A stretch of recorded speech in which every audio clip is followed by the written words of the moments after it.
శ్రమకు తగినటువంటి అద్భుతమైనటువంటి ఫలితం మీకుంది ఈ మాసంలో.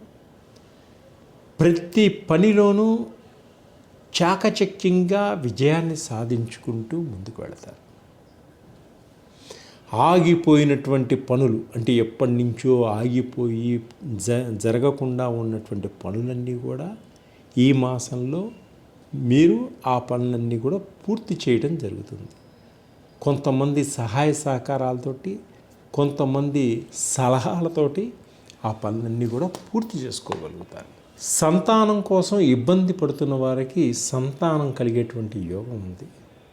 కొంతమంది వైద్యుల సహాయ సహకారాలతోటి సంతానాన్ని కూడా పొందగలిగేటువంటి సూచనలు ఉన్నాయి. అలాగే వాహన ప్రమాదాలు కొన్ని పొంచి ఉన్నాయి కాబట్టి వాహనాలు నడిపేటప్పుడు కొంత జాగ్రత్త చాలా అవసరం. కొంతమంది మీ మీద మీ యొక్క ఎదుగుదలను చూసి ఓర్వలేక మీ మీద కొంత నిందలను వేసేవాళ్ళు నీలాప నిందలు వేయడానికి ప్రయత్నం చేస్తారు. మీరు వాటిని ఏటిని పట్టించుకోకండి, వాళ్ళకి దొరకకండి, చాలా జాగ్రత్తగా వ్యవహరించుకోండి.